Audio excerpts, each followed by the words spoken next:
ঈসা নবীর ভক্ত এবং মুসা নবীর ভক্ত যে আমরা রুটিগুলা রেখে দে, ঘুম থেকে যে আগে উঠবে সে সবগুলা রুটি খাবে, আর যে উঠবে না সে খাইতে পারলো না, কোনো আফসোস থাকবে না।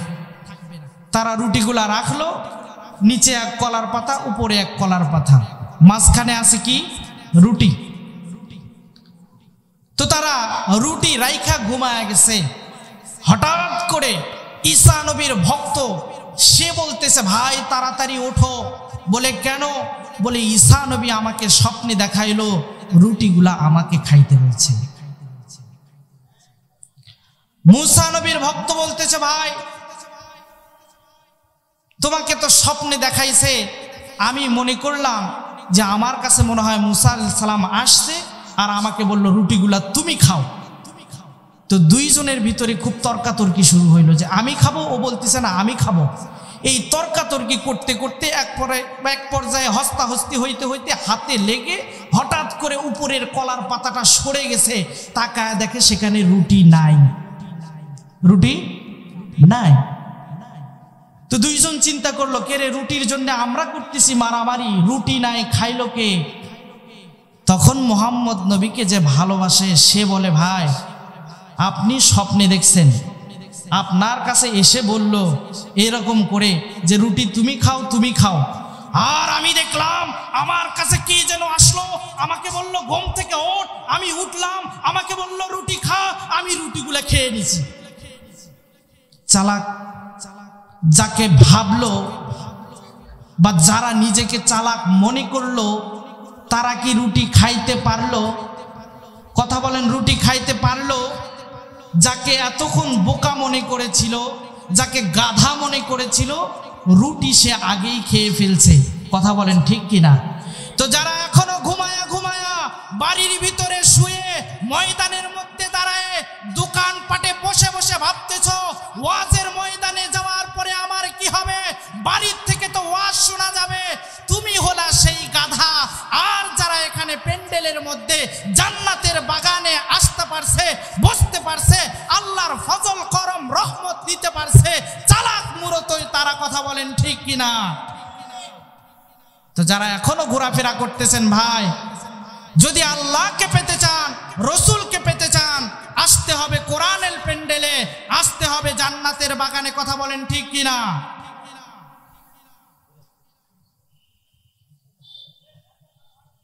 আজকে মুসলমান জাতির অধপতন শুরু হয়ে গেছে। গুনার পথে বাড্ডাবাড্ডি শুরু করে দিছে। গুনাহ কিভাবে করা যায়, অথচ সওয়াব করার বেলায় নাই। কথা বলেন ঠিক কিনা? আমরা এমন মুসলমান, এমন নরমালি হয়ে গেছে যে যদি আল্লাহু আকবার বলতে বলা হয় আল্লাহু আকবারের সাউন্ড আসে না, যদি নবীর নাম বলার পরে বলতে হয় যে সাল্লাল্লাহু আলাইহি ওয়াসাল্লাম বলেন, কিন্তু জবাব বের হয় না। কেন ভাই? ঈমান কি দুর্বল হয়ে গেছে? ঈমান দুর্বল হলে চলবে না মুসলমান, ঈমানকে শক্ত করতে হবে। যেখানেই আমরা আল্লাহর প্রশংসার আয়াত শুনবো, আল্লাহর নিয়ামতের কথা শুনবো, সেখানেই শুকরিয়া আদায় করব কার? যেখানেই নবীর নাম শুনবো সেখানেই বলবো সাল্লাল্লাহু আলাইহি ওয়াসাল্লাম। আমরা অনেকেই জানি কিন্তু মানি না। কথা বলেন ঠিক কিনা? নবীর নাম শোনার পরে যদি কেহ সাল্লাল্লাহু আলাইহি ওয়াসাল্লাম বলে তো আল্লাহ তাআলা তাকে 10টা রহমত দান করেন। বলেন সুবহানাল্লাহ। 10টা মর্যাদা বাড়িয়ে দেন, 10টা গোলাম আজাদ করার সওয়াব দেন। কিন্তু নবীর নাম শুনলে সাল্লাল্লাহু আলাইহি ওয়াসাল্লাম বের হয় না। ছোট্ট একটা ঘটনা শুনি যে আমরা বুঝতে পারবো যে সাল্লাল্লাহু আলাইহি ওয়াসাল্লাম বলার কত দাম। মুসা নবীর নাম শুনছেন? মুসা নবীর নাম, মুসা আলাইহিস সালামের জামানায় একজন ব্যক্তি 200 বছর হায়াত পেয়েছিলেন। কত বছর? 200 বছর হায়াত পাওয়ার পরে এই ব্যক্তি নামাজ কালাম পড়ে নাই। নামাজ কালাম শরীয়তের কোনো হুকুম সে মানে নাই। সে 200 বছর পর মারা গেছে। সবাই তাকে গ্রাম থেকে ধরে ওই ডাস্টবিনের ময়লার স্তূপে রেখে আসছে। কারণ হলো যে সে গুনাহগার, 200 বৎসরে শরীয়তের কোনো হুকুম পালন করে নাই। মুসা আলাইহিস সালামের জামানায় মুসা আলাইহিস সালামের কাছে হঠাৎ করে ওহী প্রেরণ হলো, ও মুসা, তোমার উম্মতের মধ্যে একজন উম্মতকে কেন ডাস্টবিনে রেখে আসা হলো? সুবহানাল্লাহ। কে বলছেন? দেখেন বান্দাকে কত ভালোবাসেন আল্লাহ। আল্লাহ বলেন, মুসা, তোমার উম্মতের মধ্যে কেন একজন আমার বান্দাকে বিনা জানাজায়, বিনা দাফনে, বিনা কাফনে ডাস্টবিনের ময়লার ভিতরে রেখে আসা হলো? মুসা জবাব দাও। মুসা আলাইহিস সালাম জবাব দেয়, ওগো পরওয়ারদিগার মালিক, 200 বৎসর আপনি তাকে হায়াত দিয়েছেন, কিন্তু আপনার কোনো ইবাদত বন্দেগী সে করে নাই, কোনো ইবাদত বন্দেগী সে করে নাই, সে নামাজ পড়ে নাই, সে রোজা রাখে নাই, সে হজ করে না, সে যাকাত দেয় না, যত আমল আছে কোনো আমলই করে না। এজন্য তাকে গ্রামবাসীরা ময়লার স্তূপের মধ্যে রেখে আসছে। মুসা আলাইহিস সালামকে আল্লাহ ডাক দিয়া কয়, রে মুসা, যাও তাড়াতাড়ি আমার বান্দার গোসল করায় দাও, আমার ওলি বান্দার কাফন দাফনের কাজ সেরে ফেলো। বলেন না সুবহানাল্লাহ। 200 বছরে কোনো ইবাদত বন্দেগী করে নাই, অথচ আল্লাহ বলতেছে যে আমার ওলি মারা গেছে, যাও তাড়াতাড়ি দাফন কাফনের কাজ সেরে ফেলো। ভাই পিছনে কাহিনী আছে না নাই? কথা বলেন, আছে না নাই? কাহিনীটা আমি শেষে বলবো, তার আগে কালামুল্লাহ থেকে আমি একটা আয়াত পাঠ করেছি, যে আয়াতে আল্লাহ বলেন, ওয়াকাদা রাব্বুকা আল্লা তা'বুদু ইল্লা ইয়্যাহু ওয়া বিল ওয়ালিদাইনি ইহসানা। আল্লাহু আকবার। আল্লাহ রাব্বুল আলামিন বলেন, আমার নির্দেশ, ইবাদত করবে আমি আল্লাহর। আল্লাহ ডাক দিয়া বলেন, আমার নির্দেশ, ইবাদত করবে আমি আল্লাহর। ইবাদত করতে হবে কার? বলেন না, ইবাদত করতে হবে কার? আজকে যদি আমরা আশেপাশে দেখি, কত মানুষকে দেখতে পাবো যারা পূজা করে মাজারের, ভক্তি করে মাজারের, ইবাদত করে মনে হয় মাজারের।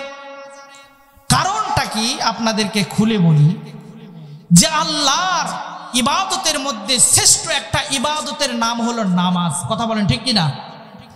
এই নামাজে সর্বোত্তম একটা পদ্ধতি আছে, যেটার নাম হলো সিজদা। সুবহানাল্লাহ বলি। যেটার নাম কি? সিজদা। এই সিজদায় মানুষ আল্লাহর নিকটবর্তী হয়ে যায়, আল্লাহর খুব কাছাকাছি চলে যায়। আল্লাহ তাআলা বলেন, ওয়াসজুদ ওয়াকতারিব, সিজদার মাধ্যমে বান্দা আমার কাছাকাছি চলে আসে। বলেন সুবহানাল্লাহ। এই সিজদাটা যদি আমরা মাজারে দেই, ইবাদত করা হলো কার? মাজারের হলো কিনা? এই সিজদাটা যদি আমি গাছকে দেই, ইবাদত গাছের করা হলো কিনা? এই কথা বলেন না, ইবাদত গাছের করা হলো কিনা? এই সিজদা যদি মাজারে পড়ে, মাজারের ইবাদত করা হলো কিনা? অথচ আল্লাহ বলেন, ওয়াকাদা রাব্বুকা আল্লা তা'বুদু ইল্লা ইয়্যাহু ওয়া বিল ওয়ালিদাইনি ইহসানা। বান্দা ইবাদত করবে আমি আল্লাহর, আর ভালো ব্যবহার করবে মা বাবার। বলেন সুবহানাল্লাহ। ভালো ব্যবহার করবে কার সাথে? মা বাবার সাথে। আল্লাহ তাআলা পরে বলেন, ইম্মা ইয়াবলুগান্না ইনদাকাল কিবারা আহাদুহুমা আও কিলাহুমা ফালা তাকুল লাহুমা উফিউ ওয়ালা তানহারহুমা ওয়া কুল লাহুমা কওলান কারীমা। আল্লাহু আকবার। আল্লাহ রাব্বুল আলামিন ডাক দিয়া কয়, আরে বান্দা ইবাদত করবা আমি আল্লাহর, আর সেবা করবা বাবা মা, তাদের একজন অথবা উভয়জন তোমার জীবদ্দশায় যদি বার্ধক্যে পৌঁছে যায়, খবরদার খবরদার উফ শব্দটাও তাদেরকে বলিও না। সুবহানাল্লাহ। আল্লাহ তাআলা বলেন ওয়াকুল লাহুমা কওলান কারীমা, অবশ্যই তাদের সাথে সম্মানজনক কথা বলবে। কার সাথে? বাবা মার সাথে। এই বাবা মা কেমন ধন আজকাল সন্তানেরা বোঝে না, আজকাল ছেলে মেয়েরা বোঝে না। মা কত মধুর ডাক, মারে এখন বানাইছে বুড়ি। কথা বলেন না? মারে এখন বানাইছে বুড়ি, বাপরে বানাইছে বুড়া। আরে মা যে কত মধুর ডাক, এই মা ডাকের মধ্যে যে কত মধু আছে। যার মা চলে গেছে তারে একবার জিজ্ঞাসা করে দেখবেন, বাবা তোমার তো মা নাই, মা ডাকের মধ্যে কত মধু আমার একটু বলো। আমার বিশ্বাস তার চোখের মধ্যে পানি আসবে, কারণ মা যেই দিন থেকে চলে গেছে হাজার বার লক্ষ বার কোটি বার মা রে মা বইলা ডাক দিয়েছে, কিন্তু ওই মার মুখ থেকে আর বাবা বলে জবানটা পাই নাই। তার বলে দেখবেন যে মা ডাকটাতে কত মধু। সেই মাকে আমরা বানাইছি বুড়ি, বাপকে বানাইছি বুড়া। মা বাবার সম্মান, মা বাবার কদর আমাদের কাছে নাই। মা বাবার সম্মান, মা বাবার কদর আমরা ভুলেই গেছি। অথচ রাসূল সাল্লাল্লাহু আলাইহি ওয়াসাল্লাম বলেন, মা এমনই এক ধন, বাবা এমনই এক ধন, তারা যা দোয়া করবে এই দোয়ার মধ্যে আল্লাহর মধ্যে কোনো পর্দা থাকে না। বলেন না সুবহানাল্লাহ? মার দোয়ার মধ্যে আর আল্লাহর মধ্যে কোনো পর্দা থাকে না। মা যেই দোয়াই করে আল্লাহ সেটাই কবুল করে নেয়। বলেন না সুবহানাল্লাহ? সেটা হোক না সুদোয়া, সেটা হোক না বদদোয়া, যেই দোয়ায় মা করবে ওই দোয়াই কবুল। এজন্য মা বাবার সাথে ব্যবহার ভালো করতে হবে। মা বাবার সাথে যদি খারাপ আচরণ করো তোমার কিন্তু উপায় নাই। কারণ রাসূল সাল্লাল্লাহু আলাইহি ওয়াসাল্লাম বলেন, রিদাল্লাহি ফি রিদাল ওয়ালিদি ওয়া সুখতুল্লাহি ফি সুখতুল ওয়ালিদি। পিতার খুশির মধ্যে আল্লাহর খুশি, পিতার অসন্তুষ্টির মধ্যে আল্লাহ অসন্তুষ্টি, পিতার সন্তুষ্টির মধ্যে আল্লাহর সন্তুষ্টি, পিতা মাতার সন্তুষ্টির মধ্যে কার সন্তুষ্টি? পিতা মাতার অসন্তুষ্টির মধ্যে আল্লাহ অসন্তুষ্টি। পিতা যদি সন্তানের উপরে, মাতা যদি সন্তানের উপরে খুশি হয়, আল্লাহ সেই সন্তানের উপরে খুশি। বলেন না সুবহানাল্লাহ? আল্লাহ সেই সন্তানের উপরে খুশি। যদি পিতামাতা খুশি হয়ে যায় তাহলে আল্লাহ তার উপরে খুশি। এবং কি রাসূল সাল্লাল্লাহু আলাইহি ওয়াসাল্লাম হাদিসের মধ্যে বলছেন যে আবু হুরায়রা রাদিয়াল্লাহু তাআলা আনহু হইতে বর্ণিত, একজন সাহাবী রাসূলুল্লাহকে জিজ্ঞাসা করলেন, ইয়া রাসূলুল্লাহ, ইয়া হাবিবাল্লাহ, এই দুনিয়ার মধ্যে সবচেয়ে সম্মান পাওয়ার একমাত্র অধিকার রাখে কে? রাসূলুল্লাহ বললেন, তোমার মা। বলেন না সুবহানাল্লাহ?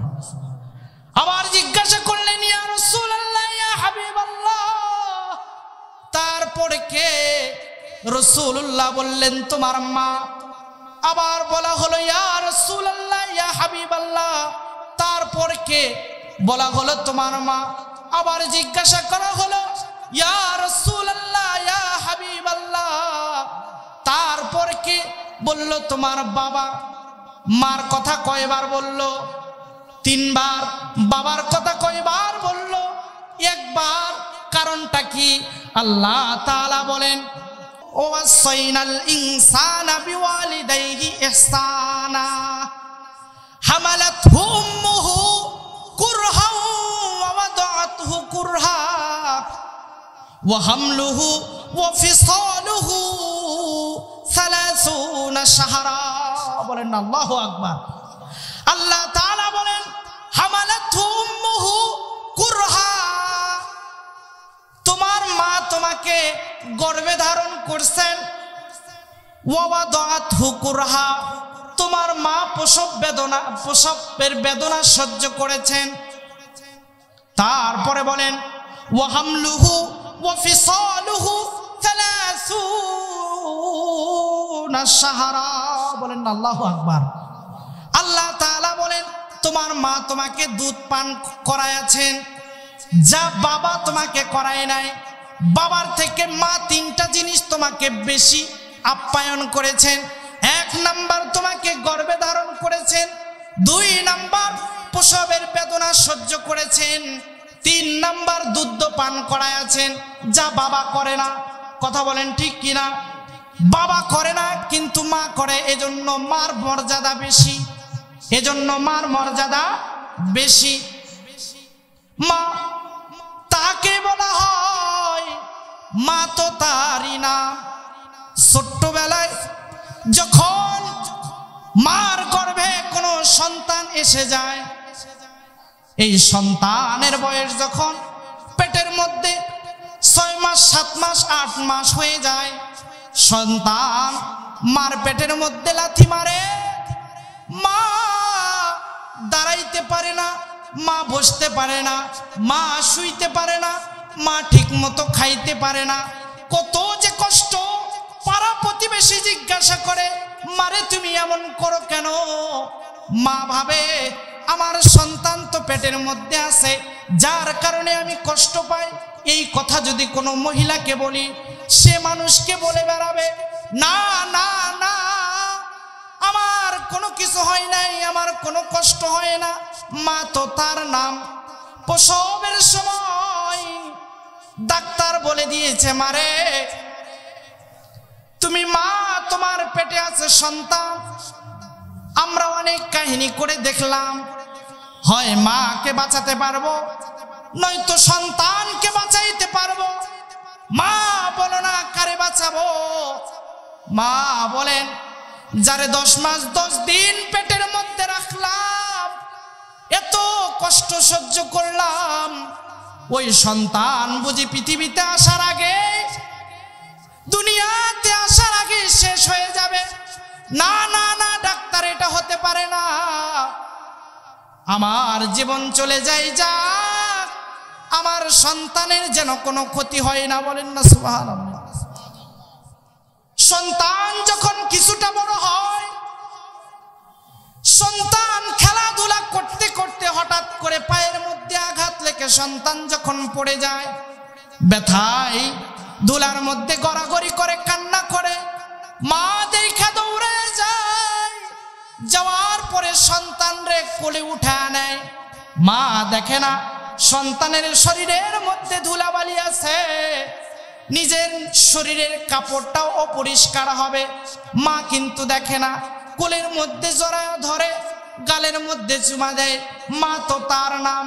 সন্তান আর একটু বড় হয়েছে, এক সন্তান আর এক সন্তানের সঙ্গে মারামারি করছে, মা দেখতেছে তার সন্তানের দোষ আছে, কিন্তু মা তো তার নাম।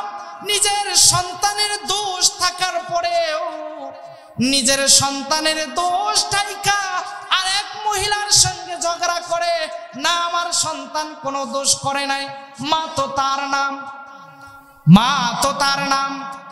ছেলে সন্তান মেয়ে সন্তান যখন বিবাহ বন্ধনে আবদ্ধ হয়, ছেলে সন্তান বাজার থেকে খাবার নিয়ে আসে, নিজের বউরে নিয়ে ঘরের মধ্যে খায়, মার দিকে তাকায়ও দেখে না।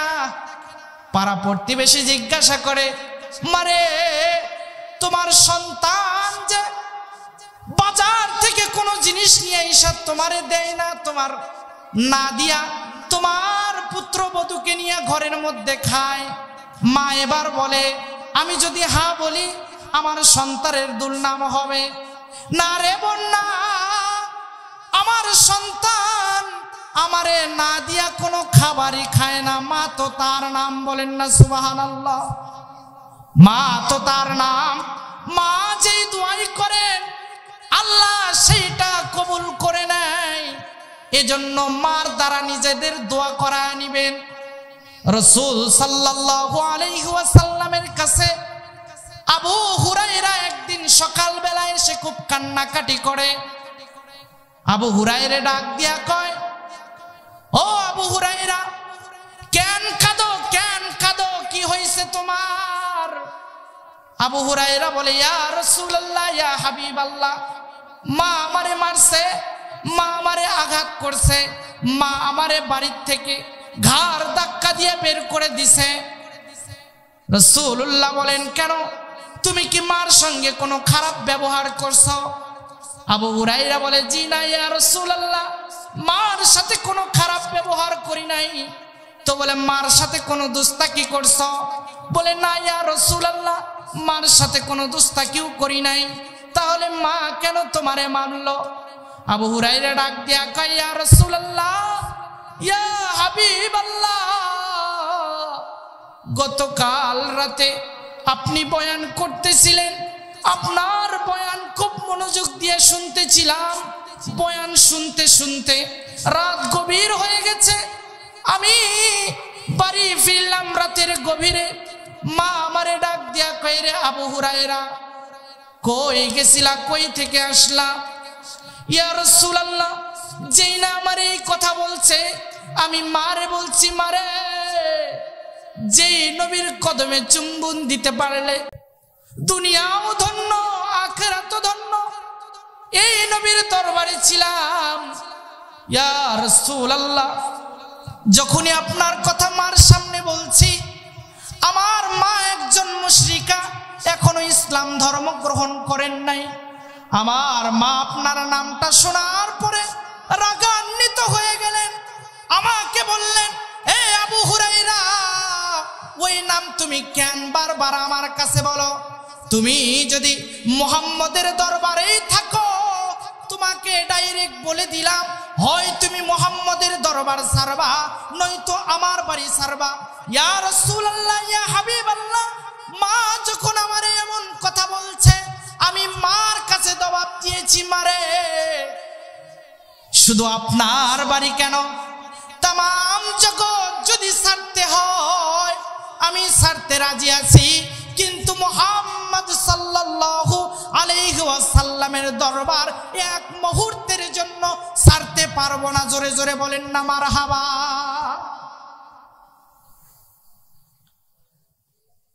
মা খুব রাগান্বিত হয়ে গেছেন। আবু হুরায়রা মারে ডাক দিয়া কয়, মা আপনি রাগান্বিত হলেন কেন? মনে হয় আমাকে মারবেন। মারেন, আমার পিঠটা আপনারে পাতায় দিলাম, আপনার যত ইচ্ছা আমারে মারতে থাকেন। ইয়া রাসূলুল্লাহ, ইয়া হাবিবাল্লাহ, মারে যখন এই কথা বলছি, মা আমার ঘাড় ধাক্কা দিয়া বাড়ির থেকে বের করে দিয়েছেন। রাসূলুল্লাহ বলেন, আবু হুরায়রা, তুমি কি তোমার মার নামে আমার কাছে নালিশ করতে আসছো? আবু হুরায়রা বলেন, ইয়া রাসূলুল্লাহ, ইয়া হাবিবাল্লাহ, না না না, মার কাছে আপনার মার কথা আপনার কাছে নালিশ করতে আসি নাই। তো কেন আসছো? আমি তো মার বিচার করতে পারি না। বলেন না সুবহানাল্লাহ। দেখেন না নবীর দয়া কতটুকু মার উপরে। রাসূলুল্লাহ বলেন, আবু হুরায়রা, আমি তো মার বিচার করতে পারি না, আমি তো মার বিচার করতে পারি না। আবু হুরায়রা বলেন, ইয়া রাসূলুল্লাহ, মার বিচার দেওয়ার জন্য আপনার কাছে আসি নাই, আমি এজন্য এসেছি আপনি তো রহমতের নবী, আপনি তো বরকতের নবী, আপনি একটু আমার মার জন্য দোয়া করেন, আমার মা যেন হেদায়েতের বাণী পেয়ে যায়, আমার মা যেন তৌহিদের বাণী পেয়ে যায়। রাসূলুল্লাহ বললেন ঠিক আছে, আমি তোমার মার জন্য দোয়া করতেছি। রাসূলুল্লাহ হাত উঠাইছেন, আবু হুরায়রা ময়দান থেকে নবীর দরবার থেকে দৌড়ায়া যাইতেছেন, পিছন দিক থেকে সাহাবীরা আবু হুরায়রার জামা ধরছে, এই আবু হুরায়রা তুমি তো ভদ্র মানুষ, কই যাও? আবু হুরায়রা বলে, নবীর সাহাবীরা আমারে ছাড়ো, রাসূলুল্লাহ দোয়া করতেছেন, আমি জানি রাসূল দোয়া করলে আল্লাহ কবুল করবেন, আমি দেখতে চাই রাসূলের দোয়া আমার বাড়িতে আগে পৌঁছায় নাকি আমি আবু হুরায়রা আগে পৌঁছাই, বলেন না সুবহানাল্লাহ। আবু হুরায়রা এক দৌড়ে বাড়িতে চলে গেছেন, যাওয়ার পরে মার্কেটের মধ্যে ঠোকা দিয়া বলে, মারে বের হন, আমি আবু হুরায়রা ফিরে আসছি। মা বলে, বাবা দাঁড়াও। মা দরজাটা খুলে সন্তানের সামনে দাঁড়ায় গেছে। সন্তান বলে, আমি তাকায় দেখলাম আমার মা বৃদ্ধ মানুষ, আমার মায়ের চুলের ফোঁটা দিয়া ঝরঝর করে পানি পড়তেছে, আমার বুঝতে আর বাকি রইল না, মা পবিত্র হয়ে আমার সামনে আসছে। মা বলেন, আবু হুরায়রা রে, আমি আর এই প্রান্ত ধর্মের মধ্যে থাকতে চাই না, আমারে তোমার নবীর কাছে নিয়ে যাও, আমি ওই মধুর কালেমা পড়তে চাই, আশহাদু আল্লাহ ইলাহা ইল্লাল্লাহু ওয়া আশহাদু আন্না মুহাম্মাদান আবদুহু ওয়া রাসূলুহু। আল্লাহু আকবার। নবীর দোয়া বাড়িতে পৌঁছে গেছেন। এবার আনাসের মা বলেন, ইয়া রাসূলুল্লাহ, ইয়া হাবিবাল্লাহ, আপনাকে বাড়িতে দাওয়াত করে নিয়ে আসার উদ্দেশ্য হলো আপনি একটু আমার আনাসের জন্য দোয়া করেন, যেন আমার আনাস অনেক সম্পদের মালিক হয়। রাসূলুল্লাহ ডাক দিয়া কয়, ও আনাসের মা, আমি নবী কেন দোয়া করব, তুমি মা জীবিত থাকতে, বলেন না সুবহানাল্লাহ। ও আনাসের মা, আপনি হাত উঠান, আপনি দোয়া করেন, আমি নবী তোমার দোয়ার সাথে শরীক হয়ে আপনি যেই দোয়া করবেন আমি নবী সেই দোয়ায় আমিন আমিন বলতে থাকবো, বলেন না সুবহানাল্লাহ। তাহলে মার প্রতি রাসূলুল্লাহর কত সম্মান, কত কদর, সেই মারে আমরা চিনলাম না, সেই মারে আমরা বুঝলাম না, অজান্তেই মারে কত আঘাত দিয়া ফেলি, অজান্তেই মার মনে কত কষ্ট দিয়া ফেলি। মার মনে কষ্ট দিলে কিন্তু আল্লাহ সহ্য করবে না। আল্লাহর রাসূল বলেন, হুমা জান্নাতুকা ওয়া নারুকা, তোমার পিতামাতাই হলো তোমাদের জান্নাত এবং তোমার পিতামাতাই হলো তোমাদের জাহান্নাম। রাসূলুল্লাহ বলেন, আল জান্নাতু তাহতা কুদামিল উম্মাহাত, সন্তানের বেহেশত মায়ের পদতলে, বলেন না সুবহানাল্লাহ। সন্তানের বেহেশত মায়ের পদতলে। সেই মাকে কেমনে ভুলি, সেই মার শ্রদ্ধা কেমনে সারি? আল্লাহ তাআলা বহুবার বলেছেন, মায়ের সাথে সম্মানজনক কথা বলো, খবরদার এমন কথা বলিও না যেই কথার দ্বারা মা আঘাত পায়, এমন কথা বলা যাবে না। কারণ মার দয়া কে দিয়েছেন? চিল্লায় বলেন, আল্লাহ তাআলা দিয়েছেন। মার এতই দয়া, ছোট্ট একটা ঘটনা বললে বুঝতে পারবেন মার কত দয়া। হযরত জুলফিকার পীর সাহেব তিনি এই ঘটনাটা বর্ণনা করছেন যে বৃদ্ধ মা, বৃদ্ধ বাবার একমাত্র সন্তান, নিজেরা সুখে থাকার জন্য সন্তানকে বিদেশ পাঠাইছেন। সন্তান বিদেশে যাওয়ার পরে আস্তে আস্তে মা বাবার কথা ভুলে গেছে। সেখানে এক যুগ পার হয়ে গেছে, সে সেখানে বিবাহ শাদী করেছে।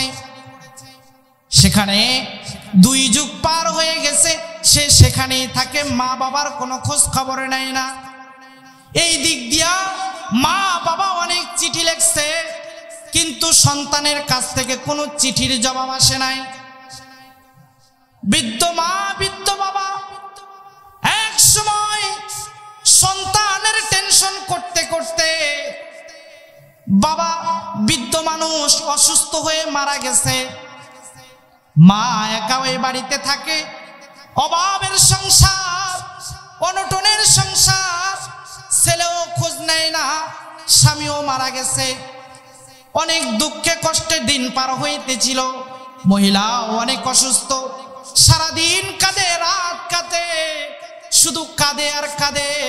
সন্তানও আমারে ভুলে গেল, স্বামীও আমার থেকে চলে গেল। মায়ে কাঁদে, অভাবের সংসার, নিজের বাড়িঘর যেইটুকু ছিল বিক্রি করে দিয়া মা একজন মানুষের বাসতলায় ঝুপড়ি একটা ঘর বানায়, সেই ঘরের মধ্যে থাকে। সন্তানের টেনশন করতে করতে, স্বামীর জন্য কাঁদতে কাঁদতে এই মহিলার এক সময় চোখ 2টা অন্ধ হয়ে গেছে। যেমন নবী ইসহাক, তিনি সন্তানের জন্য কাঁদতে কাঁদতে চোখ অন্ধ হয়ে গেছে। মাও তেমন সন্তান স্বামীর শোকে কাঁদতে কাঁদতে অন্ধ হয়ে গেছে। সন্তান বিদেশের জমিনে থাকতে থাকতে আল্লাহর কাম আল্লাহ করে, হঠাৎ করে সন্তান অসুস্থ হয়ে গেছে, যৌবন নামের দৌলতটা হারায়া গেছে। চিন্তা করতে থাকে যে আমার সব শেষ হয়ে গেল, আমার স্ত্রীও আমাকে ছেড়ে চলে গেল, কারণ যৌবন নাই, স্ত্রীও নাই। অসুস্থ বদনে এক সময় টেনশন হলো, আমার মা বাবারে তো আমি ভুইলা গেছি, স্ত্রী আমাকে ছাইরা দিছে, সমস্যা নাই, আমি আমার মা বাবার কাছে যাই। দেশে চলে আসতেন অসুস্থ যুবক, আসার পরে নিজের বাড়িতে দাঁড়াইছেন। দাঁড়ানোর পরে দেখেন নিজের বাড়িটা আর বাড়ি নাই, সেইখানে এখন আঙ্গুরের বাগান হয়ে গেছে। এক লোক কাজ করে, তাকে জিজ্ঞাসা করে এই জায়গায় একটা বাড়ি ছিল, সেই বাড়ির লোকগুলা কোথায়? বলে তার তো একজন সন্তান ছিল বিদেশে, সে খোঁজ খবর নেয় না। স্বামী ছিল, সন্তানের শোকে শোকে স্বামীটাও মারা গেছে, স্ত্রীও অন্ধ হয়ে গেছে কাঁদতে কাঁদতে। কিন্তু তার সন্তানটা বড় অভাগা, আমি যদি তারে পাইতাম এই ছুরি দিয়ে তারে মেরে ফেলতাম। যুবক জিজ্ঞাসা করছেন, বৃদ্ধ মানুষ তো মারা গেছে, মাটা কই থাকে, ওই মহিলাটা কই থাকে? বলে ওই বাদঝুপড়ির নিচে। যুবক সেখানে হাঁটতে হাঁটতে চলে গেছে, দেখেন মা নাই। সন্ধ্যা হইতে হইতে মা একটা লাঠিতে ভর করে বাড়িতে আসতেছেন। যুবক দেখতেছেন, কিন্তু জানে মা অন্ধ, দেখতে পায় না। যুবক কিভাবে মার সামনে যাবে, সংকোচ বোধ করতেছে, শরম করতেছে। সন্তান রে পাইয়া খুব খুশি হয়ে গেছে, মা সব দুঃখ ভুলে গেছে, তার নাম হলো মা। এজন্য ভাই, মা যার জীবিত আছে, মাকে জীবিত থাকা অবস্থায় সম্মান করব, শ্রদ্ধা করব, তাদের সঙ্গে বেয়াদবি করব না। আর যাদের চলে গেছে তারা দোয়া পড়ব, রব্বির হামহুমা কামা রব্বায়ানি সগীরা। আল্লাহ তাআলা এই কথাগুলা বুঝে শুনে আমাদেরকে আমল করার তৌফিক দান করুন। সকলেই বলি আমিন।